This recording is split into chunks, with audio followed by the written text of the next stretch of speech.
Miss Olivia Figurasin is an ordinary woman with determination and confidence to develop her business.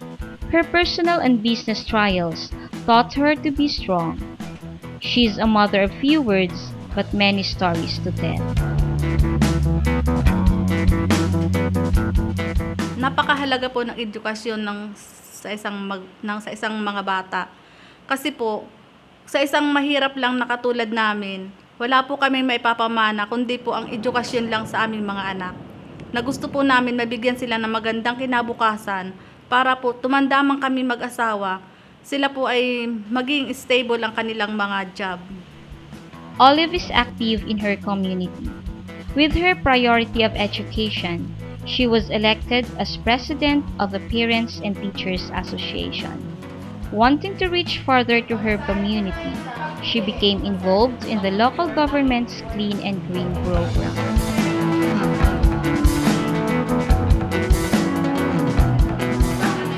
To obtain business development services and gain additional knowledge and entrepreneurial skill, she took the opportunity to join INSOL Development Foundation.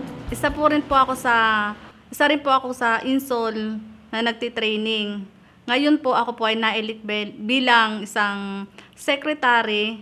Isa din po ako sa local board at kaagabay po ako ng INSOL para po mapalawak pa ang INSOL at marami pang nanay na ma-encourage kung paano po sila matuto at ma-develop ang kanilang sarili sa pamamagitan po ng mga training sa INSOL. Olive was elected as secretary of the local board of INSOL. Being an enthusiastic leader, she is an inspiration to others wanting to enhance their capability and skills in running a business.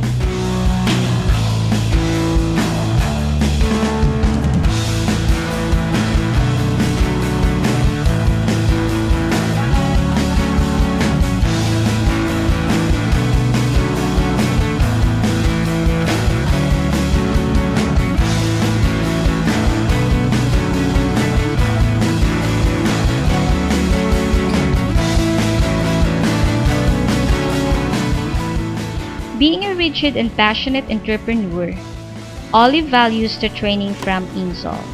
As her business grows, her confidence and increased ability to keep precise financial records ensures the sustainability and continuous growth into the future.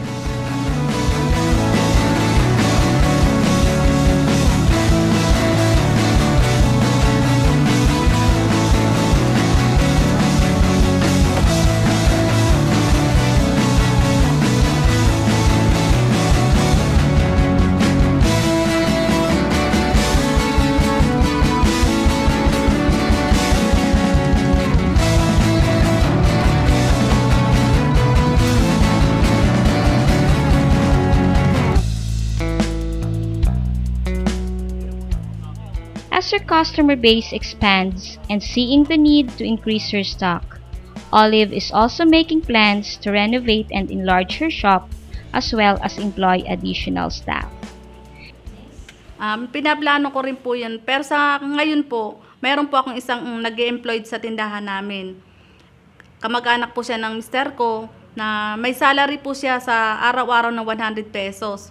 Bukod po doon, ang anak ko pong nag-aaral, pagdating po niya, tumutulong din po siya sa amin. Tsaka yung anak ko pong isang nagtatrabaho din, minsan pagdating niya sa amin, katulong po namin siya sa paghahanap buhay. Gayon din po ang mister ko. Kami pong pamilya ay tulong-tulong po sa pagpapaunlad ng aming negosyo.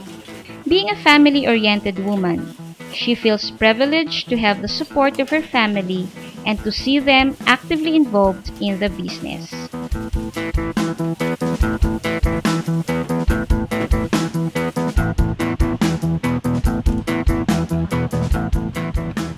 Ang pumapasok pong kita sa amin ay malaki po sa araw-araw. Yung iba po na itatabi ko at yung iba po ay nailalagay ko sa pangangailangan po ng pamilya.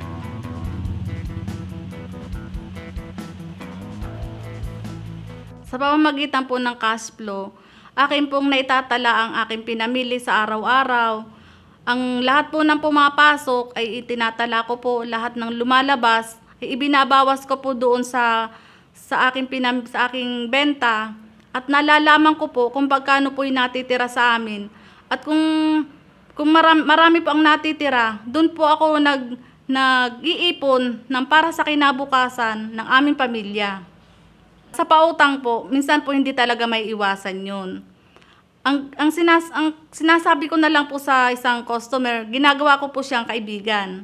Ang sabi ko po sa kanila, alam nyo po, ang puhunan ko po ay hiniram ko lang. Iyan po ay iniingatan ko. Kaya po, kung pwede po, ibalik nyo na lang po sa akin ng mas madali. Halimbawa, kinabukasan, pwedeng kumuha siya ngayon, bukas, ibabalik niya sa akin. Kasi po yan ay talagang iniingatan ko yan dahil yan ay mahalaga sa akin. Understanding her customers' financial struggles, Olive is open to allowing credit to them. Her meticulous record-keeping and the respect of her customer ensures the accounts are always settled on time.